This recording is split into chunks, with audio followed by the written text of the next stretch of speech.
Welcome back to the New Forest. And today, well, I'm out hunting again, aren't I? What can we call this? It's a mixture of scouting and hunting and looking. And today really, I thought would be about shooting to the conditions that you find yourself in. And sometimes it helps to just name those conditions, to describe them, if you like, to articulate them. And so, where are we? Apart from in a woodland, obviously. This particular part is very much based on the spacing of the trees and the straight lines between them. Clearly a plantation forest here, but I'm walking out towards more open area with some streams, some small rivers, and it's winter, so winter has come. We are bang in the middle of December, and so we've got winter weather, sort of. It's grey, really grey. There is no cloud detail, whatever. The days are short, so it's now kind of fairly early afternoon. I'll only have a couple of hours of time to shoot. So it's grey, we've got no detail. There's no leaves in the forest canopy. They've all gone, and so that affects things as well. We haven't really got colour. There's no saturation. It hasn't rained recently, and so on the face of it, just like everything is against you as a photographer. So why bother to come out? Well, a couple of reasons really, or several. One, it keeps your hand in, and that's really important. Keep your hand on your camera, keep using it. Otherwise, you know, all that muscle memory, not just muscle memory, but all of those skills that you are honing start to get a little bit rusty. I'm a musician, and you know, I play guitar, and if I haven't picked it up for a week, I'm rusty, you know. It makes a real difference, and I think it's similar with your camera. Not so much just the physical use of it, but the way that you approach it mentally, the way that you look at the world around you, the way that you perceive it, the angles that you look at things from, how your eyes tune in to what is around you. Now, looking down at my feet right here, I have seen something. I don't know that there's necessarily a photograph in it, but let's have a look. I'll show you. So here we have a fallen branch. It's obviously been here for quite a while, and it has gathered these fungi, and it's possible there could be an interesting picture here. So what I'm doing, I'm just taking some views from slightly different perspectives. So I was talking about conditions. One of the conditions that I hadn't yet mentioned is it's dark, and but it's also quite a soft light. And you know, what do you do with that? What do you do with that? Well, you either make the most of it, or you bring your own light So I'm going to review those images and just take a look at which of them I think has got any merit, and if I think there is some to be had there, I'm going to get set up with the gear, and I'll come back to you just to show you what I've been up to. Okay, so I'm doing a lot more macro photography lately. You might have noticed if you have been following my channel. And one of the things that means is you've got to get a lot lower to the ground, and people come up with various solutions for this. They might have the camera literally on the ground or on some kind of beanbag or something like that. Because the stuff I'm doing with close-up, a close-up lens means quite often I'm having to focus stack. I think it's actually important I keep the camera as still as possible. I stabilize it. But some people might put the tripod center column upside down and then mount the camera in an upside down position like this. And I find that really unhelpful, because that means all of your controls are like facing downwards almost, or literally in the dirt or the leaf litter, and they're just not very accessible. And so I have come up with what I think is a bit of a genius solution to this. I'll come in a little closer and show you. So enormous expense, probably about £12 or something. I have bought a universal L bracket, and I made sure that I got one that I could attach other things to. I have done some adaptation to this, and I've mounted on my camera, well, I already had this one, an L bracket that has 1/4-20 threads built into it. And what I can do, so I can take this L bracket and I can pop it on the side of the one that is already attached to my camera.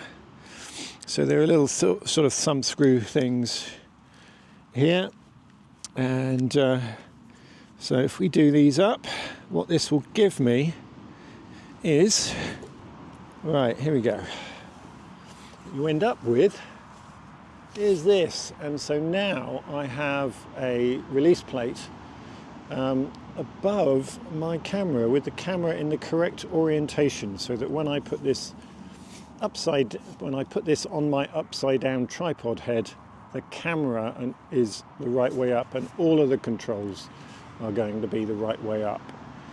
Now, I happen to think this is quite ingenious. Let me know what you think. What solutions do you come up with for getting your camera right down close to the ground? Okay, so here we are with our setup, center column facing downwards. And then if I come in a little closer, you'll be able to see that attached to what is now the bottom of the center column is the Manfrotto geared head. And then the camera is attached to that, and I have enough access to be able to get to all of my various controls here. So I can see my camera mode buttons down here. I can see what I'm shooting, what my settings are, and I've got a good view of my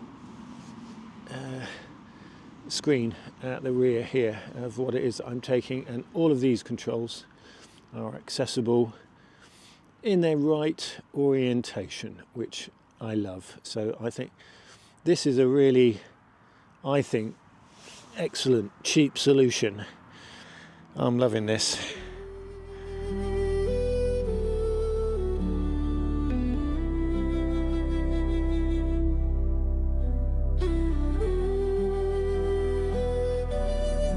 So because the light isn't great, it's very, very flat, I'm going to take the same shot, and with this little LED panel as a light source for some side lighting as well, just to compare, just to give a splash of colour in the background.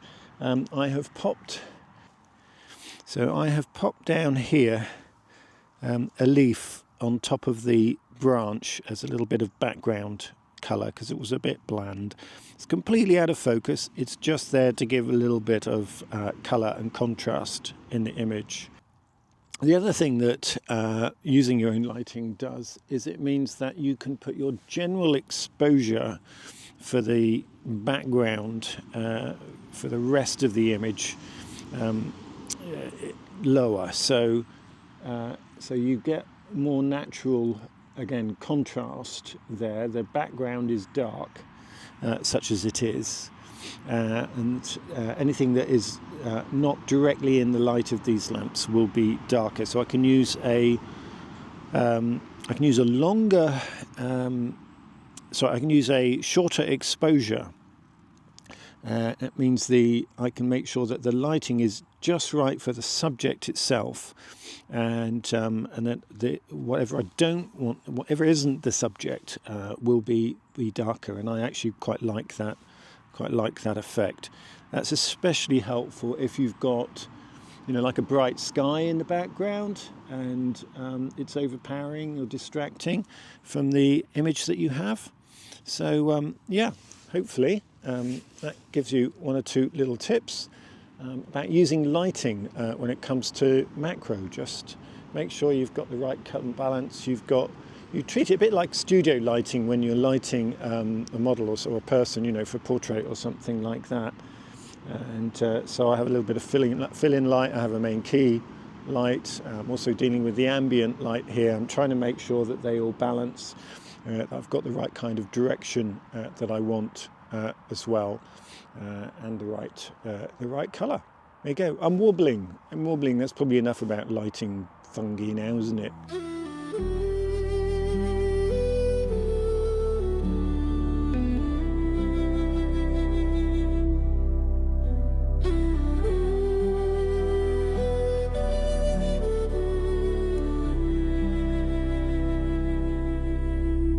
Without me. Well, this is my new photographer's assistant. Look, they're looking for food. Excuse me. I'll just have to let these little fellas do their browsing. And they'll get bored in a minute and they'll realise that there is nothing here to eat. You definitely think I've got something for you, don't you? But I haven't. Oh, no, don't do that. Don't eat my lamp. Sometimes it's difficult to know quite what to do. They say never work with children and animals. Sometimes you just don't have a choice. And this little chap here, or lady, I think, has been with me now for a good few minutes, and has had a bit of a bash at my camera bag on the basis I think it's convinced there's something a bit tasty in there.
Liking this view. Something about the puddles and the colour in them, reflecting the colour in the clouds, such as there is above. And so I might just take a shot of this. I like the lead-in lines into the image as well. So while I'm here, I thought I might mention something else. I'm very conscious that over the last 8 years at least, I have been using pretty much the same piece of music on my channel.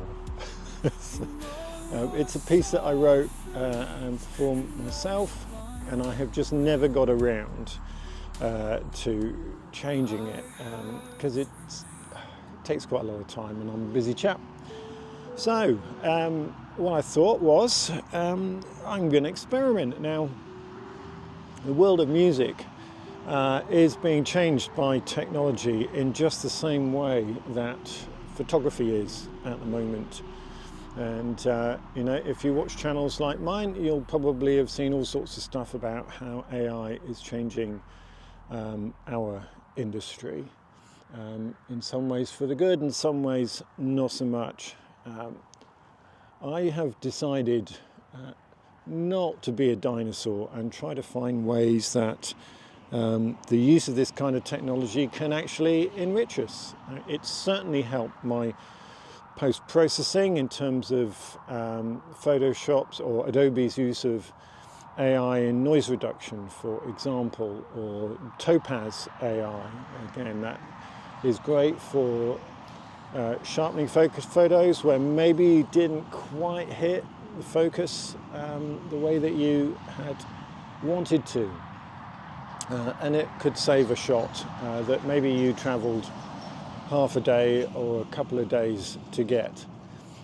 So it can be useful, and it's true of music as well. And so I have been putting together, and will continue to put together, some new background music for B-roll and stuff for my channel.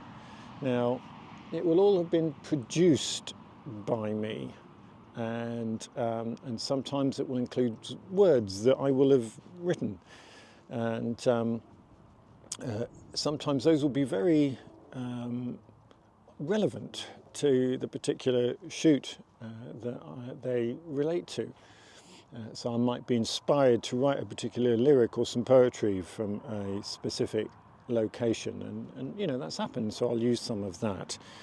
But I'll probably be relying to a large extent on the AI software to produce the actual music and, where relevant, vocals as well.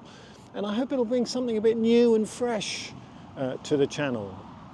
I can change the mood up a little bit, switch the mood up sometimes to something a bit brighter and more cheerful.